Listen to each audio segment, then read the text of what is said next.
Bismillahirrahmanirrahim. Assalamualaikum warahmatullahi wabarakatuh. Alhamdulillah untuk Bapak dan Ibu guru yang sudah datang di SD Negeri 1 Kikim Timur, dan di sini ada acara tentang aksi nyata pendidikan guru penggerak angkatan 10 Kabupaten Lahat. Pembukaan 1, lagu Indonesia Raya dipimpin oleh Ibu Yeni, kami persilakan.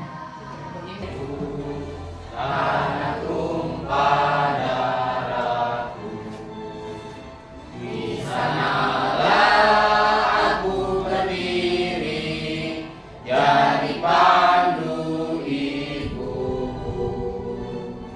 Indonesia kebangsaanku, bangsa dan tanah airku. Marilah kita berseru, Indonesia bersatu.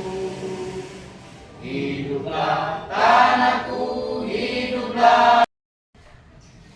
Assalamualaikum warahmatullahi wabarakatuh. Bapak dan Ibu guru sekalian yang kami muliakan, jadi hari ini kami akan memaparkan aksi nyata pendidikan guru penggerak angkatan 10, yaitu tentang budaya positif di sekolah. Jadi dalam hal ini kemudian kita akan bersama-sama bagaimana kita akan nantinya membentuk atau membudayakan budaya positif yang ada di sekolah. Ini merupakan rangkaian daripada pendidikan guru penggerak angkatan ke-10 dalam materi modul 1.4, yaitu budaya positif.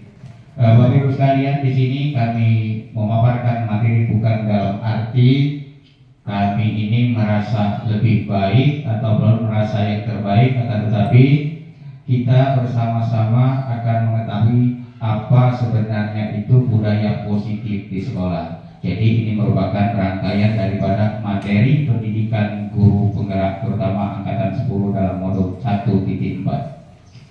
Yang pertama, Bapak Ibu, yaitu bagaimana penerapan budaya positif di sekolah.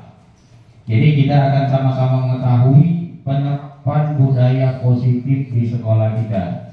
Ini merupakan saya sendiri calon guru penggerak angkatan 10 dari Kabupaten Lahat, ya, dari SD Negeri 1 Kikim Timur.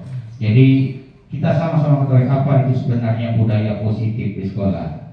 Oke, kita selanjutnya, nah Bapak Ibu, kita ice breaking terlebih dahulu. Tahu ice breaking? Ya itu. Kita akan melatih fokus kita. Oke. Nah, ini ice breakingnya. Nah, ice breaking itu adalah kita akan melatih fokus kita untuk mengikuti kegiatan hari ini. Jadi ini adalah clue. Nah, clue-nya apa? Sebutkan warnanya, bukan bacaannya. Jadi ini agak cepat. Jadi nanti Bapak Ibu sekalian akan bagaimana melatih ketepatan kita dalam menentukan warna. Oke, berikutnya ya. Oke. Warna apa? Merah, coklat, Oke. merah, hijau, kuning, biru, merah. Ini merah,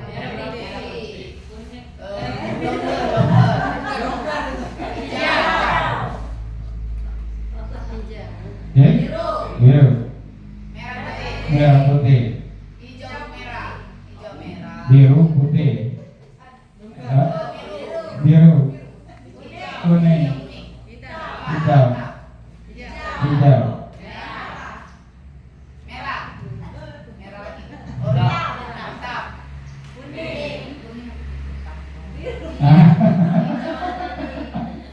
Kita kadang-kadang itu sering Bapak Ibu ya, sering terbaca ada tulisannya, padahal perintahnya sebutkan warnanya. Tapi alhamdulillah Bapak Ibu masih tetap fokus ya. Fokus, kita kembali ke materi. Oke, sesudah ice breaking.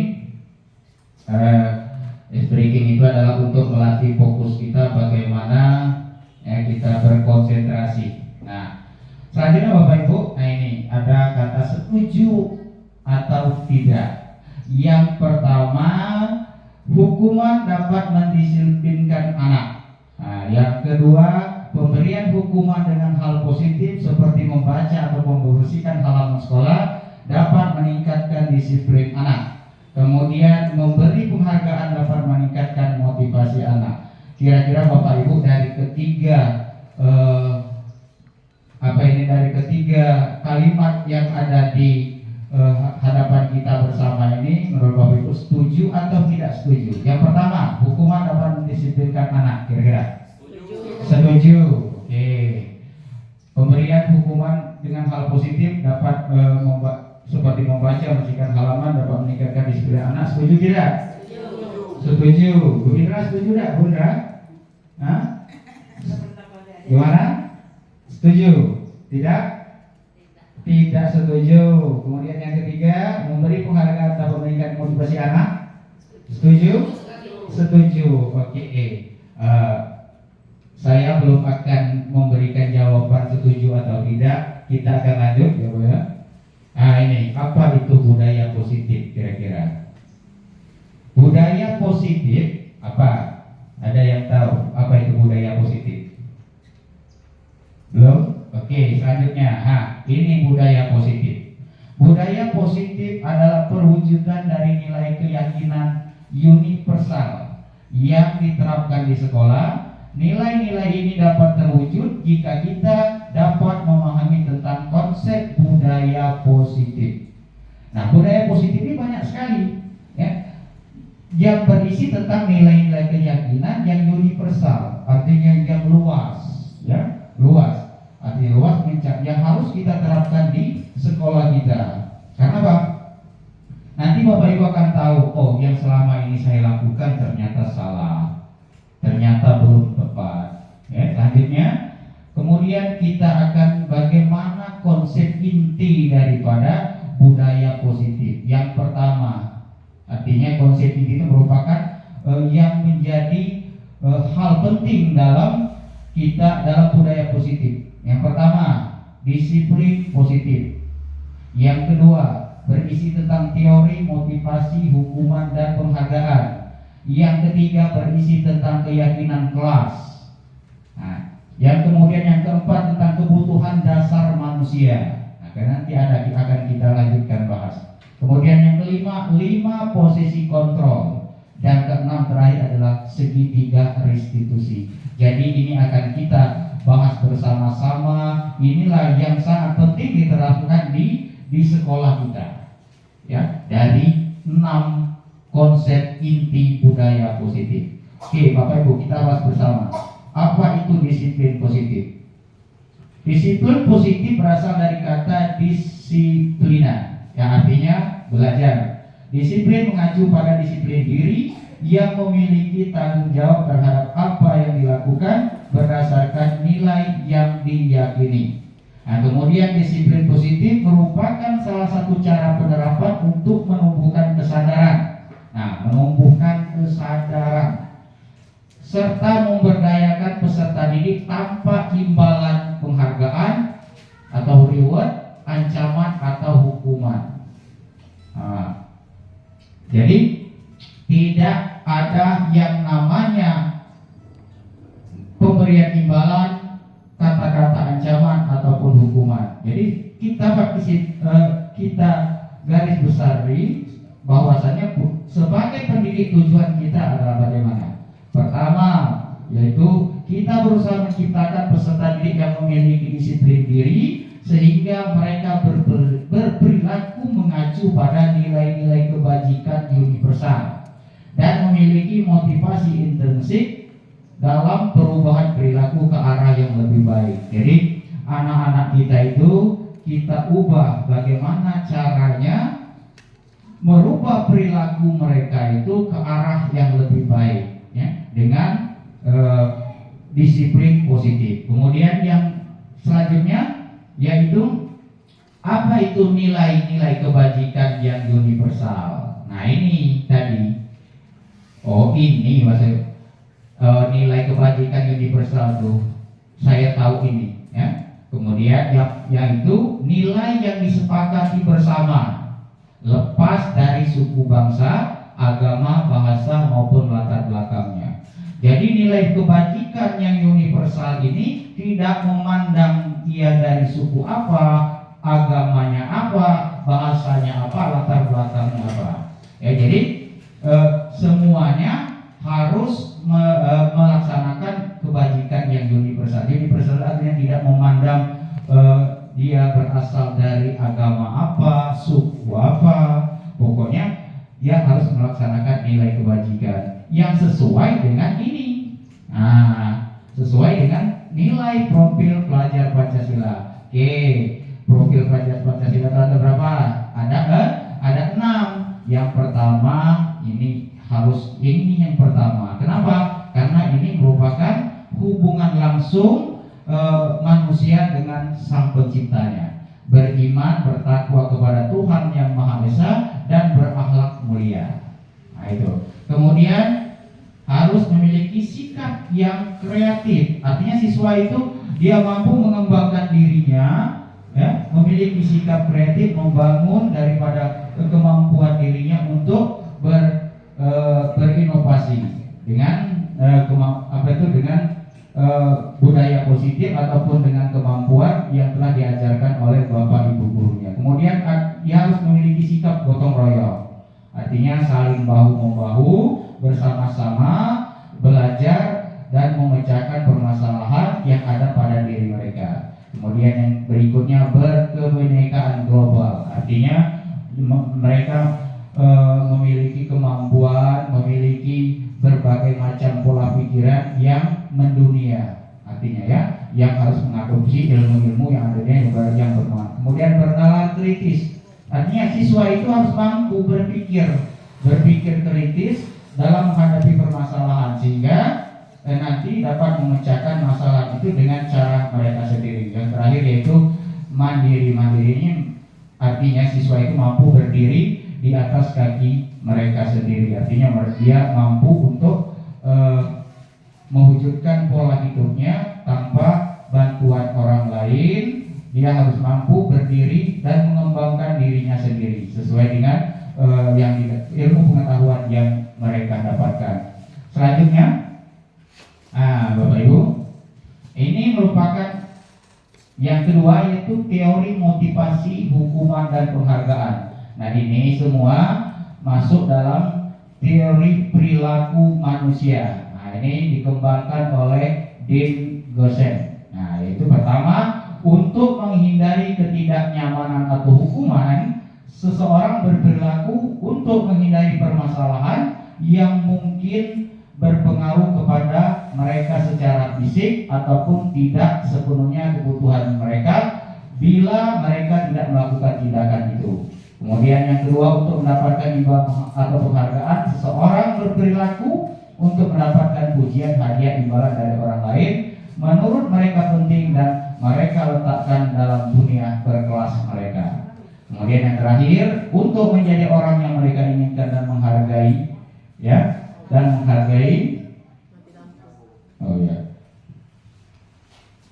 dilakuin. Murid diminta untuk push up 15 kali karena tidak menggunakan masker ke sekolah. Nah, ini bentuk konsekuensi atau hukuman? Hukuman. Oke. Kemudian mengganti kertas tugas teman yang dicoret-coret. Ini hukuman atau konsekuensi? Konsekuensi. Oke. Kemudian membersihkan tumpahan air di meja tulis karena tersenggol oleh pada saat belajar. Ini konsekuensi atau hukuman? Konsekuensi. Menurut saya hukuman itu spontan. Ya.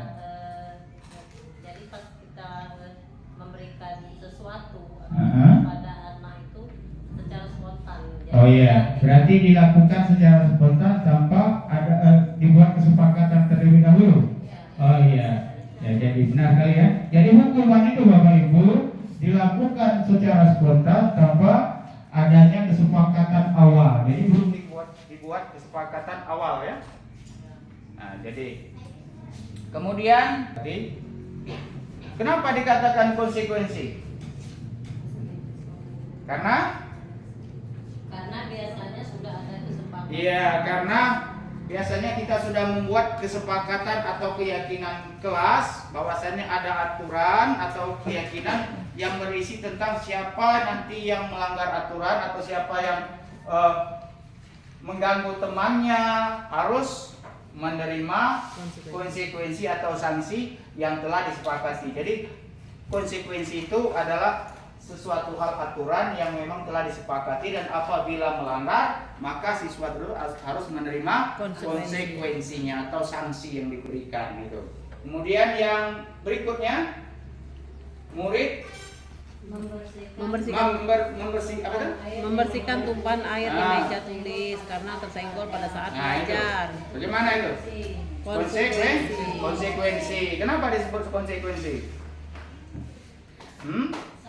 Sama seperti tadi, yaitu dihasilkan dari kesepakatan, ya, kesepakatan yang telah dibuat bersama, sehingga siapapun yang melanggar harus melaksanakan hukuman atau sanksi dari atas perbuatan yang telah dilakukan tadi. Kemudian yang berikutnya yaitu murid disuruh untuk mengenakan sepatu, untuk tidak mengenakan sepatu sehari dalam. Kemudian yang berikutnya berdasarkan tabel yang tadi ya, yang telah dilihat tadi di meja Bapak Ibu sekalian, dapat kita lihat penjelasan tentang hukuman, konsekuensi dan restitusi. Yang pertama hukuman pertama tidak terencana, kemudian bersifat satu arah dan bisa berupa hukuman fisik, kemudian psikis atau kata-kata kasar. Jadi hukuman itu Bapak Ibu itu tidak direncanakan. Kenapa tidak direncanakan? Sifatnya spontan dan satu arah. Kita menghukum siswa. Contohnya begini, ya, siswa ada datang terlambat, kita hukum. Berdiri di depan kelas. Berdiri kamu. Kenapa hari ini kalian terlambat? Itu merupakan bentuk hukuman satu arah tanpa kita menanyakan terlebih dahulu apa penyebab anak, atau kita menyuruh tegak dengan cara berdiri satu kaki, itu merupakan bentuk hukuman fisik. Kemudian psikis anak itu akan terganggu, psikologi, kejiwaannya terganggu. Bagaimana dia terganggu? Dia akan merasa seperti rendah diri, merasa tidak dihargai. Kenapa? Dia sebenarnya ingin menjelaskan apa penyebab dia terlambat, tapi tidak ditanya. Sifatnya satu arah. Kita tanpa bertanya terlebih dahulu kepada siswa. Berikutnya konsekuensi. Konsekuensi itu bersifat terencana, artinya sudah kita rencanakan sebelumnya, kita buat, tapi tidak melibatkan siswa, hanya kita yang membuat. Untuk tahun ajaran ini saya ingin merencanakan, seperti Bapak Ibu ingin merencanakan, saya ingin membuat aturan kelas. Pokoknya tidak boleh datang terlambat, tidak boleh makan di kelas, tidak boleh ribut pada saat ini. Tapi kita tidak mengkomunikasikannya dulu dengan siswa. Kemudian bentuk-bentuk ini dibuat oleh pihak sekolah atau guru. Nah, seperti yang saya katakan tadi, bahwa konsekuensi itu sekolah yang membuat atau guru yang membuat langsung dihadapkan ke siswa tanpa kita berkompromi dulu atau berkolaborasi dulu dengan siswa untuk membuat aturan apakah mereka setuju atau tidak, pokoknya kita buat gitu.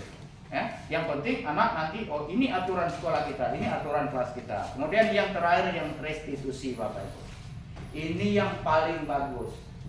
Tapi akan kondisi bagi murid untuk memperbaiki kesalahan dan secara kolaboratif untuk mencari solusi sendiri.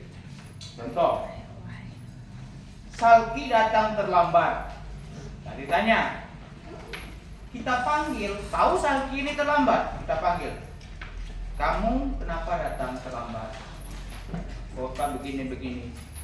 Nah, kemudian kenapa kamu terlambat? Pasti kamu punya alasan. Kita dengan cara restitusi, ya, dengan cara restitusi pertama kita menanya dulu anak, kenapa kamu datang terlambat? Kenapa kamu dipanggil? Kita jelaskan, ya. Kemudian, saya begini. Kita katakan, baik nak.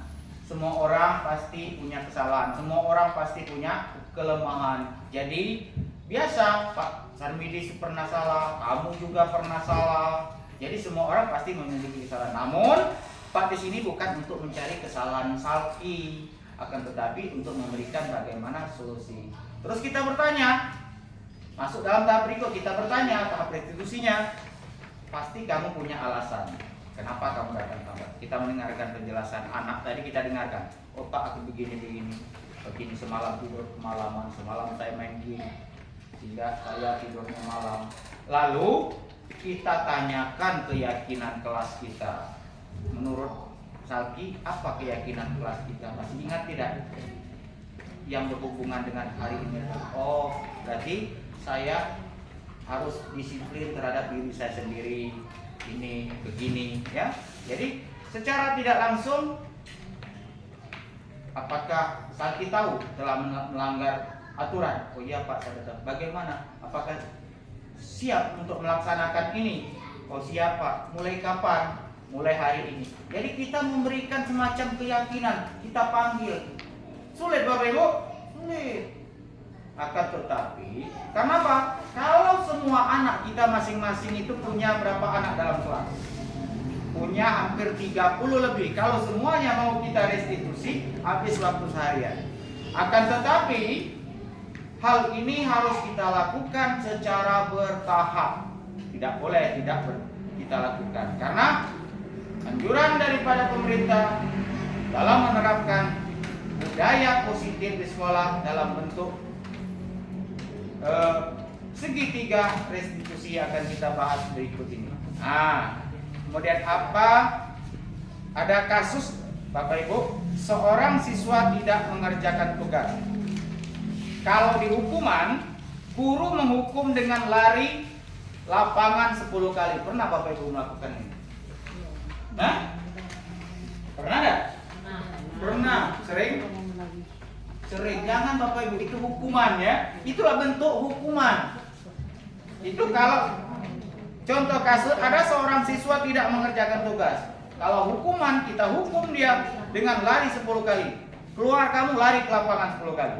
Kemudian guru marah dan murid takut. Kita marah, keluar kamu, akan takut. Lari dia, dilaksanakannya. Itu bentuk hukuman. Kemudian kalau bentuk konsekuensi gimana? Bentuk konsekuensi. Pertama, guru memberikan konsekuensi untuk mengerjakan tugas tersebut pada jam istirahat. Nah itu konsekuensi. Jadi kamu, karena kamu sudah tidak mengerjakan tugas, maka jam istirahat nanti sesuai dengan peraturan kelas kita, kamu harus mengerjakan tugas yang belum kamu kerjakan pada saat istirahat. Konsekuensinya, sanksinya apa? Anak tersebut tidak bisa istirahat karena melaksanakan hukuman atau melaksanakan sanksi, bukan hukuman ya, sanksi akibat tidak mengerjakan tugas tadi. Selanjutnya, guru tegas murid menghormati peraturan. Pokoknya hari ini karena kamu tidak hadir tidak mengerjakan tugas, kamu harus mengerjakan tugas pada saat jam istirahat dan tidak boleh keluar. Berarti sikap tegas guru di sana diperlukan. Kemudian murid menjadi taat aturan karena sudah disepakati. Itu konsekuensi atau sanksi. Nah, yang bagus Bapak Ibu restitusi, Pak. Kalau ada siswa itu yang tidak mengerjakan tugas, dengan cara kita memecahkannya dengan cara restitusi, gimana? Pertama, guru menanyakan keyakinan kelas dan membantu menyelesaikan masalah itu. Kita panggil, kenapa tidak mengerjakan tugas? Oh begini Pak, saya tidur semalaman, saya main game semalam, saya nonton televisi. Oh begitu wajar Bapak sendiri pernah seperti itu. Akan tetapi Bapak bukan mau menyalahkan kamu. Bapak ingin memecahkan solusi, memberikan solusi kepada kamu supaya bisa ini menyelesaikan permasalahan yang ada pada kami. Jadi kita panggil, tanyakan alasan kenapa dia tidur terlambat. Jangan kita memvonis langsung memberikan bentuk hukuman, tidak boleh itu Bapak Ibu. Kita restitusi itu. Jadi mulailah kita melakukan perubahan pada diri kita. Memang sulit kita melakukan ini, akan tetapi kalau secara bertahap berangsur kita laksanakan, insya Allah Bapak Ibu kita akan mampu mengerjakan itu. Dan bila ada masalah di kelas terhadap siswa, selesaikan dengan cara restitusi. Karena tidak semua siswa di kelas itu bermasalah, hanya 1 atau 2 orang. Selesaikan dengan cara restitusi. Guru terbuka, siswa menghormati dirinya dan orang lain. Bagaimana secara guru terbuka? Artinya, nah, Bapak sendiri pernah berbuat salah. Terbuka dengan siswa, mengakui kita dulu pernah salah. Sehingga, oh Bapak pernah salah, berarti saya salah. Tanyakan keyakinan. Dia akan sadar sendiri, oh saya ini harus begini. Bagaimana kamu? Oh berarti kalau saya tidur kemalaman, saya harus tidur lebih awal Pak. Kemudian saya harus menyalakan alarm. Bagaimana kalau bisa alarmnya kita laksanakan sebelum sholat subuh? Kenapa? Supaya kita bisa sholat subuh. Kemudian meminta bantuan kepada kakak, ayah, ibu untuk membangunkan saya sehingga anak tersebut akan tidak terlambat lagi. So, itu cara restitusi. Sulit? Tidak akan sulit kalau kita mampu membangun restitusi kita sendiri, pribadi kita. Oke Bapak Ibu, selanjutnya. Nah, pertama, bagaimana cara kita bisa menerapkan restitusi itu adalah harus membuat keyakinan kelas, terutama wali kelas. Ya, wali kelas di awal tahun pelajaran buat dulu keyakinan kelas dengan siswa. Kalau istilah dulunya peraturan kelas, tetapi kalau peraturan itu dibuat satu arah, hanya kita yang membuat, siswa cuma melaksanakan. Akan tetapi kalau keyakinan kelas kita buat berdasarkan usulan masukan dari siswa. Oke anak-anak, kita akan membuat keyakinan kelas. Yang pertama tentang sikap religius. Nah, bagaimana? Kemudian yang kedua tentang disiplin. Yang ketiga tentang cinta lingkungan. Yang keempat tentang toleransi. Sehingga anak-anak itu, oke, silakan buat di kertas, nanti dituliskan di papan tulis. Jadi yang mengerjakan disiplin tulis di tempat disiplin, sehingga kita akan bisa mendapatkan poin-poin yang akan disetujui oleh anak. Anak sendiri yang buat aturan itu. Kenapa? Kalau mereka yang membuat sendiri, mereka insya Allah Bapak tidak akan melanggar. Kalau mereka yang membuat sendiri, kenapa? Oh, saya mengapa tidak aturan saja? Harus keyakinan. Coba, kira-kira menurut Bu Yona gimana?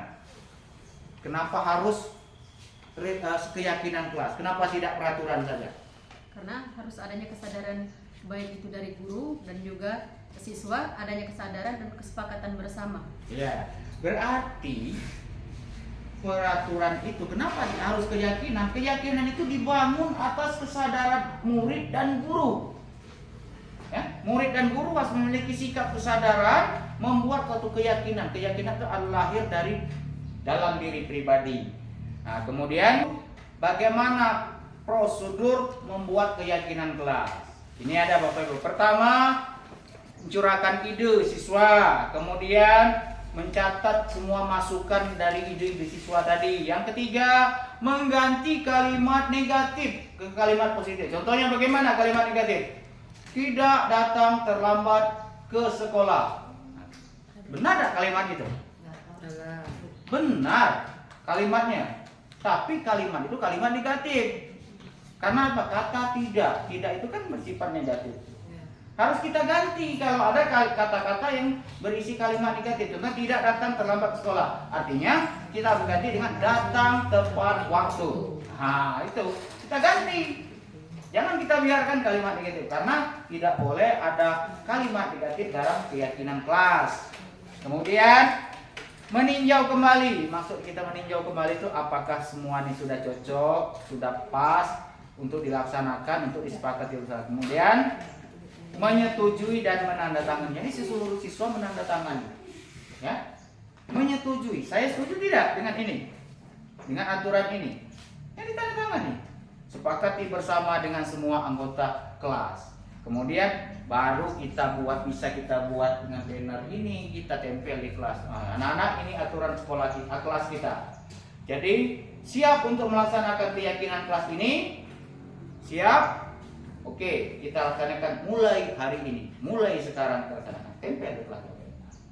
Boleh pakai ini di kelas. Buat seindah mungkin bentuknya. Silakan, kreativitas Bapak Ibu diperlukan di sini. Kemudian kita masuk dalam kebutuhan dasar manusia. Kemudian 5 posisi kontrol dan segitiga restitusi. Yang pertama, pertanyaan pemantik. Pak Agung sedang, seorang wali kelas 5 SD Negeri 1 Kikim, sedang bingung menghadapi ulah salah seorang muridnya. Kemudian beberapa anak kelas 5 telah datang kepadanya dan mengeluh Jelian yang sering kali meminta uang jajan dengan cara paksa. Jika Anda menghadapi situasi seperti Pak Agung, apa yang akan Anda lakukan? Menurut Anda, apa alasan Jelian melakukan itu? Coba Pak Agung sendiri, ini kasusmu. Ya, kalau ada siswa yang minta duit, ibarat kata orang memalak, melakukan pemalakan. Nah, gimana? Menurut Pak Agung, ya. Juliannya untuk panggil dulu Juliannya dan Ya, memanggil dan mencari meminta alasan. Meminta alasan melakukan. Oke, kita lanjutkan Bapak. Lalu bagaimana peran kita sebagai guru? Jadi peran Pak Agung sebagai guru itu bagaimana? Menghadapi situasi seperti ini. Kemudian ada yang pertama Bapak Ibu, menghadapi seperti itu peran kita sebagai guru harus menggunakan apa? Dalam menyelesaikan ini permasalahan ini, menggunakan restitusi atau segitiga restitusi. Pertama, memanggil anak. Bapak Ibu sekalian, ada 5 kebutuhan dasar manusia. Artinya kita sebagai manusia ini ada 5 kebutuhan dasar. Menurut Dr. William Glaser, yang pertama survival atau kebutuhan untuk bertahan hidup, bersifat fisiologis untuk bertahan hidup, misalnya kesehatan, rumah, makanan, kebutuhan biologis, kemudian sebagian dari proses reproduksi termasuk kebutuhan untuk tetap bertahan hidup. Jadi yang paling mendasar kita ini apa Bapak Ibu? Kebutuhannya. Kebutuhan hidup kita yang paling mendasar. Survival. Nah, apa dalam survival itu apa yang paling mendasar? Yang paling mendasar itu ya pertama itu masalah kesehatan, kemudian makanan, rumah. Itu mendasar. Jadi kita harus memiliki yang pertama makan dulu untuk dapat bertahan. Kemudian kebutuhan kasih sayang. Kasih sayang itu untuk dapat diterima, kebutuhan untuk dapat diterima baik dalam lingkungan keluarga maupun lingkungan sosial, maupun lingkungan sosial. Selanjutnya, Bapak Ibu sekalian, power atau kekuasaan. Kebutuhan ini merupakan kekuatan untuk mencapai sesuatu. Jadi kita itu harus kebutuhan akan kekuasaan itu ada dalam diri kita untuk menguasai sesuatu, untuk memiliki sesuatu. Jadi kita harus punya power. Kemudian selanjutnya kebutuhan akan kebebasan. Kita ini tidak mau terkekang, kita ingin bebas, kita ingin mandiri atau berdiri sendiri, kita harus otonomi, artinya berdiri sendiri, kemudian memiliki pilihan untuk mampu mengendalikan arah hidup seseorang atau diri kita.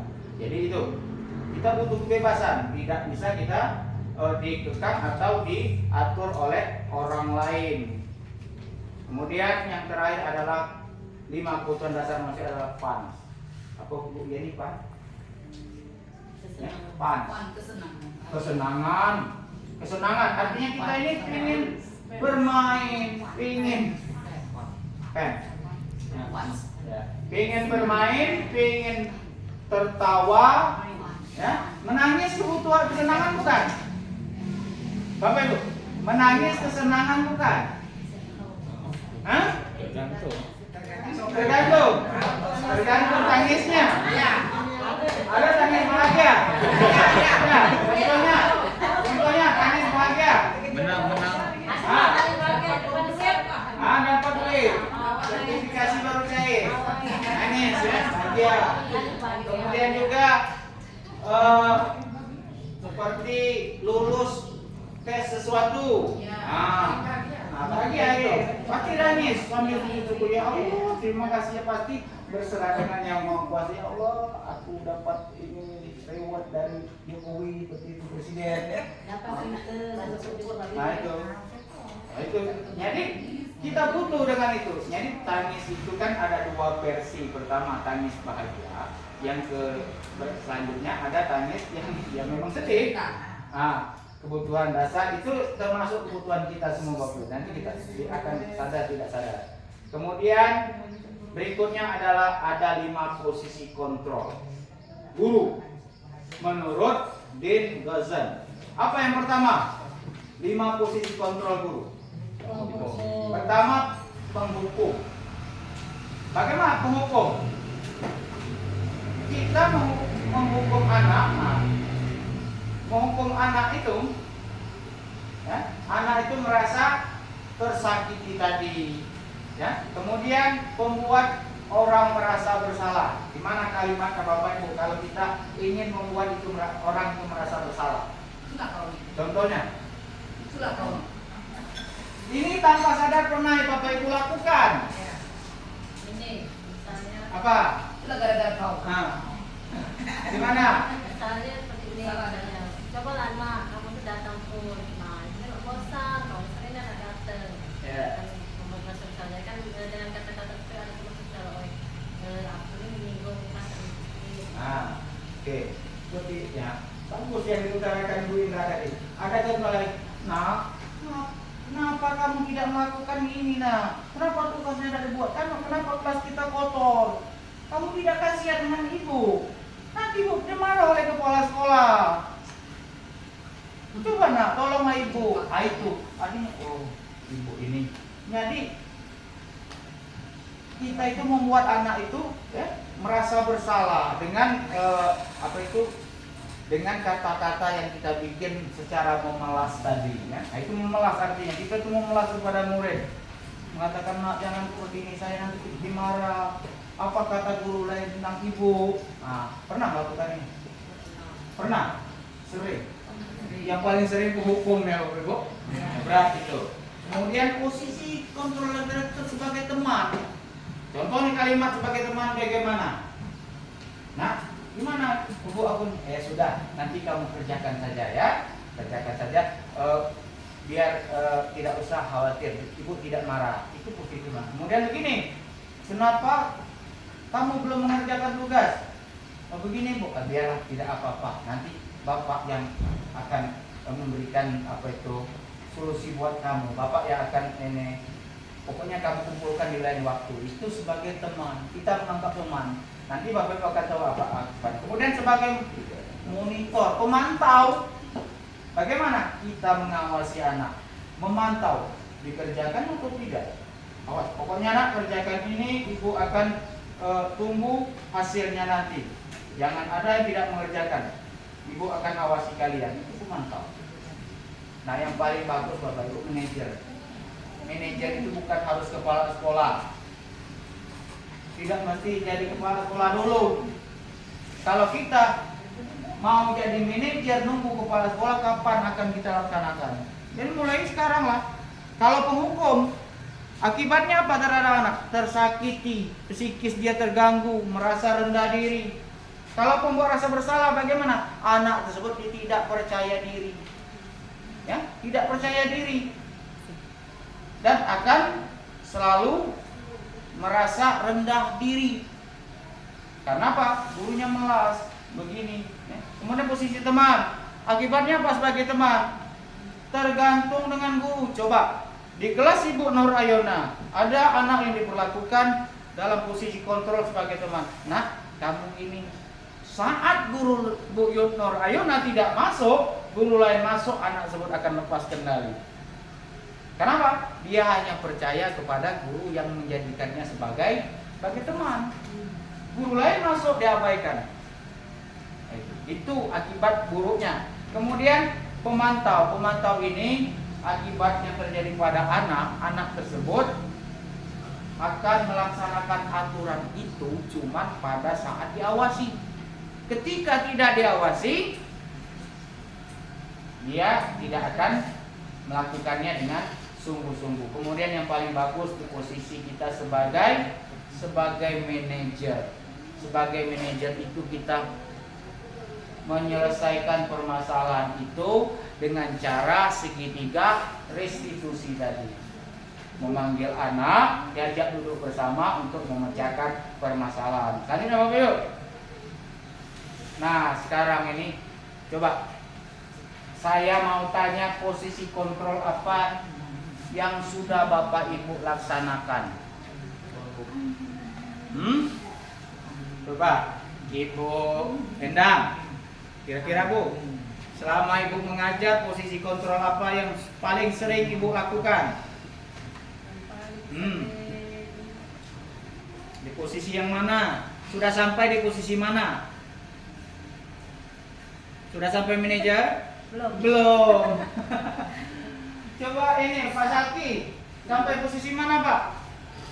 Posisi kontrol yang sudah Bapak lakukan terhadap murid. Posisi mana? Sampai ke pemantauan. Oh, sampai ke pemantau.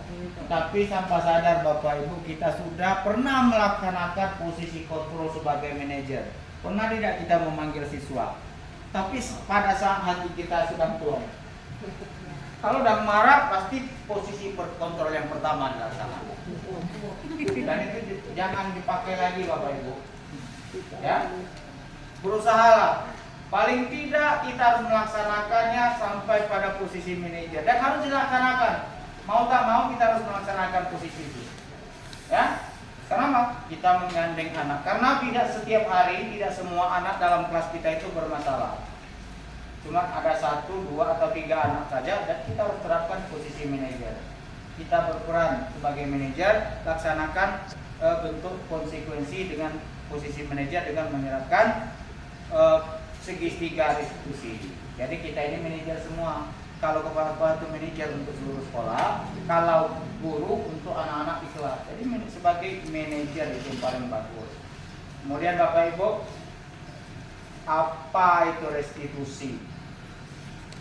Tadi Pak Sarmidi bicara restitusi saja. Apa sebenarnya restitusi itu? Itu menurut sama orang yang mengungkapkan, ya, William Gosen, merupakan proses menciptakan posisi bagi siswa untuk memperbaiki kesalahan mereka sehingga mereka bisa kembali pada kelompoknya dengan karakter yang lebih kuat. Restitusi dapat membantu siswa menjadi mempunyai tujuan, disiplin positif dan memulihkan dirinya ketika berbuat salah. Restitusi menguntungkan korban dan si pembuat salah. Bagaimana caranya? Jadi anak itu kita buat mereka menyadari kesalahan mereka. Mereka mau berbuat sesuatu untuk memperbaiki kesalahan mereka. Dan ketika mereka kembali ke dalam kelompok kelas, mereka memiliki keyakinan bahwa mereka mampu untuk melaksanakan keyakinan kelas yang telah diyakini bersama tadi. Atau antara korban dan si pembuat ini mereka sama-sama tidak dirugikan, tadi sama-sama menguntungkan. Nah ini tahapan segitiga restitusi tadi.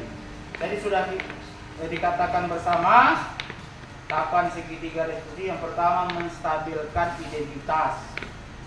Artinya kita menanya, jangan menyalahkan anak, kita puji dulu, kita buat dulu mereka bahwasannya kesalahan itu bukan mereka, bukan milik mereka sendiri. Banyak orang yang berbuat salah, ya. Kemudian validasi tindakan yang salah. Tanyakan apa alasan mereka datang terlambat, apa alasan mereka tidak mengerjakan tugas.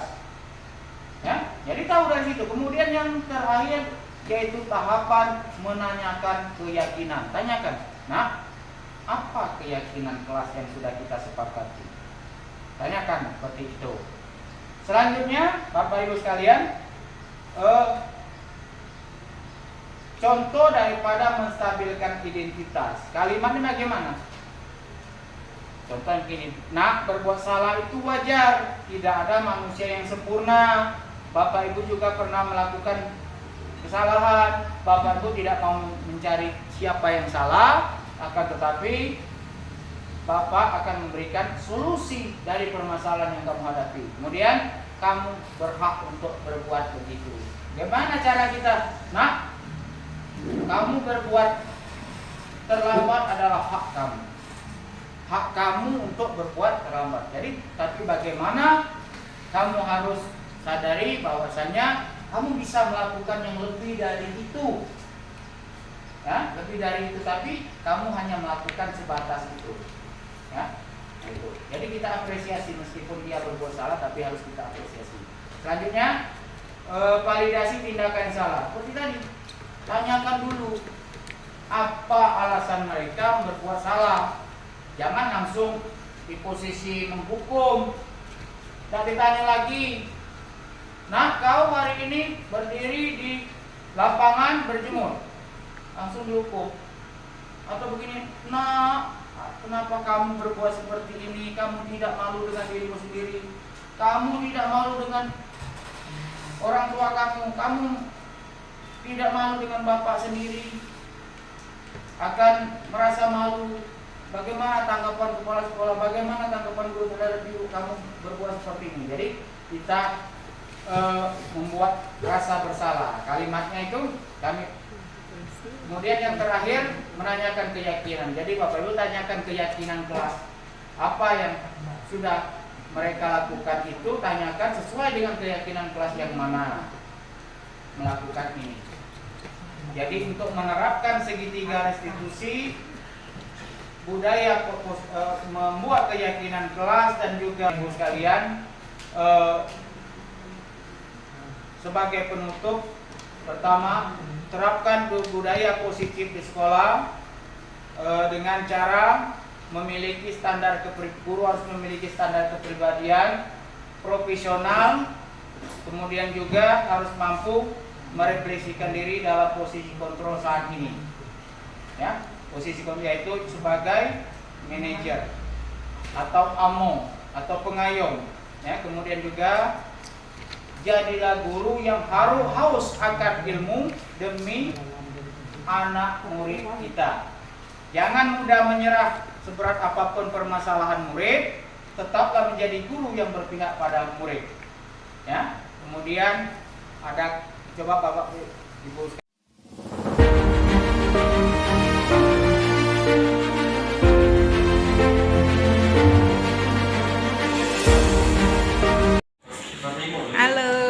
Assalamualaikum warahmatullahi wabarakatuh. Perkenalkan, nama saya Feinis Nita SPDI. Saya seorang guru bidang studi pendidikan agama Islam di SD Negeri 1 Kikim Timur.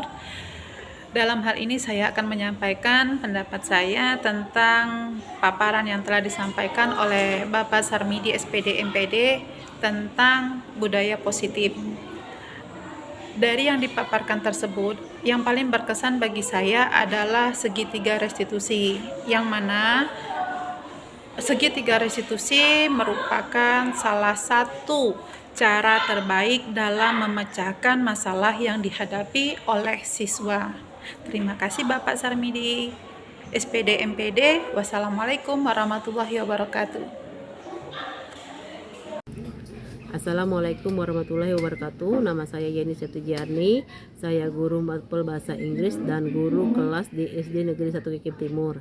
Setelah mengikuti kegiatan aksi nyata yang disampaikan oleh Bapak Kepala Sekolah Bapak Sarmidi, saya mendapatkan wawasan mengenai 5 positif kontrol seorang guru di sekolah dan penerapan segitiga restitusi di sekolah. Langkah kecil yang saya ambil dari kegiatan tersebut, saya menjadikan ini sebagai refleksi dalam mengontrol murid. Kedepannya saya akan berusaha mencapai posisi ideal dalam hubungan antara guru dan murid, serta saya akan mencoba menerapkan keyakinan kelas di semester mendatang, baik sebagai guru kelas atau sebagai guru mata pelajaran. Terima kasih.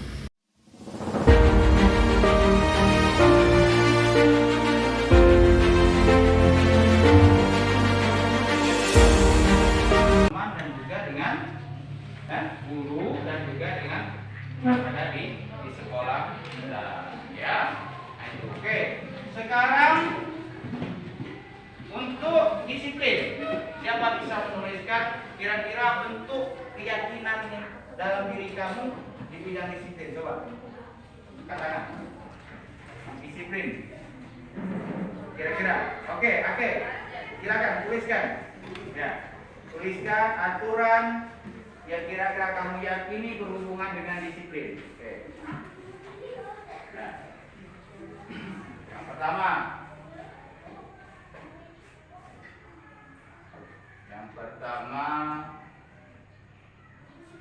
menggunakan seragam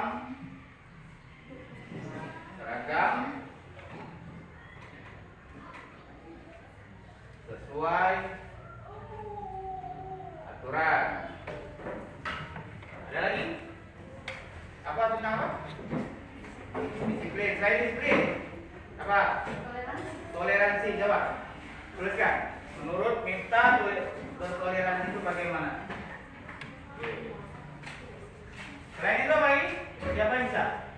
Selain bertoleransi, religius yang masuk religius, ya. Membantu teman.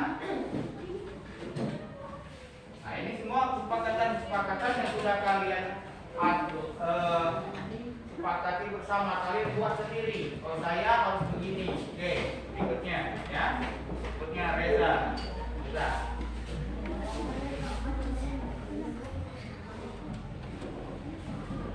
Oke. Yang peduli lingkungan kira-kira. Menurut kalian, ada yang bisa? Oke, Naura. Ya, Naura nanti maju. Tuliskan apa kira-kira kesepakatan yang perlu kita sepakati bersama. Masalah peduli dengan lingkungan kita banyak. Jadi kita sepakati bersama. Ya. Ini keyakinan yang perlu kita bangun, ya. Perlu kita bangun supaya di tahun berikutnya kita menjadi siswa yang memiliki disiplin tinggi, kemudian memiliki sikap yang religius, kemudian peduli terhadap lingkungan dan mampu bertoleransi dengan teman sebaya, dengan rekan-rekan kelas kamu dan juga dengan bapak ibu dan guru serta pegawai yang ada di SD Negeri 1 Kikim Timur.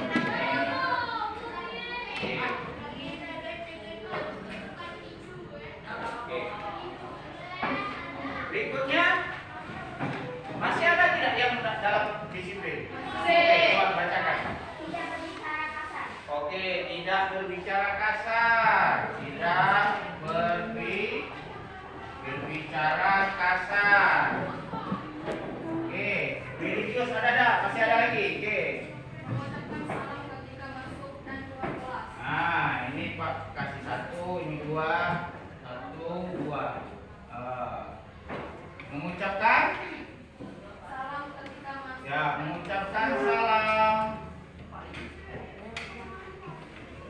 ketika masuk dan keluar kelas. Oke. Keluar kelas. Oke. Yang peduli lingkungan masih ada? Oke, dibuka lagi. Benar, tidak membuang sampah sembarangan. Sampah sembarangan. Sampah sembarangan. Satu, dua, ya. Sembarangan.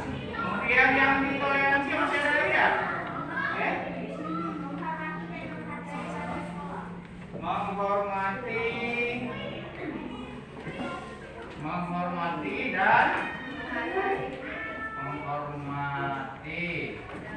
dan menghargai semua warga, semua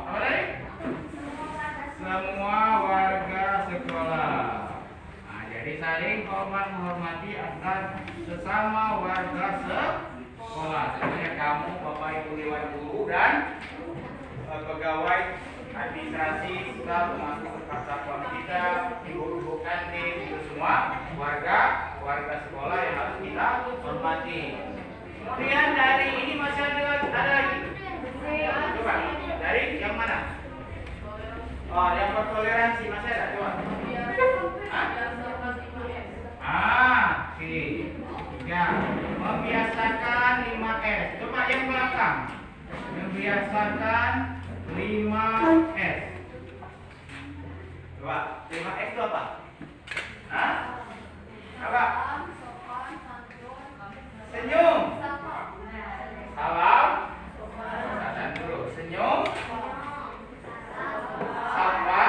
Salam. Sopan. Dan santun. Itu 5S itu ya. Jadi pertama kita senyum, kemudian salam, kemudian menyapa dengan sikap sopan dan sikap santun kita. Itu maksud 5S. Di samping itu masih ada lagi. Apa? Reza? Yo, disiplin masa lagi. Tidak lupa membuangkan dalam hati bahwa ini harus saya lakukan. Ini harus saya lakukan dan harus saya tanamkan dalam hati. Ya, anak-anak. Jadi ini kesepakatan kelas kita akan kita buat dalam bentuk banner, nantinya kita tempel di dalam kelas kita sini. Nah, kita tempel, kita sepakati bersama. Mudah-mudahan kita di tahun ajaran 2024-2025 kalian akan menjadi siswa yang memiliki disiplin, siswa yang memiliki sikap religius, siswa yang peduli terhadap lingkungan, dan siswa yang memiliki sikap toleransi. Oke, kita sudah sepakat, maka kita akan bersama-sama melaksanakan keyakinan kelas kita yang telah kita sepakati bersama. Oke, demikian kita telah membuat kesepakatan, aturan atau keyakinan yang telah kita sepakati. Mudah-mudahan kita dapat melaksanakannya dengan baik. Pak Airi, ya, pertemuan kita kali ini ya dalam pembuatan keyakinan kelas, berikan salam dengan Assalamualaikum warahmatullahi wabarakatuh.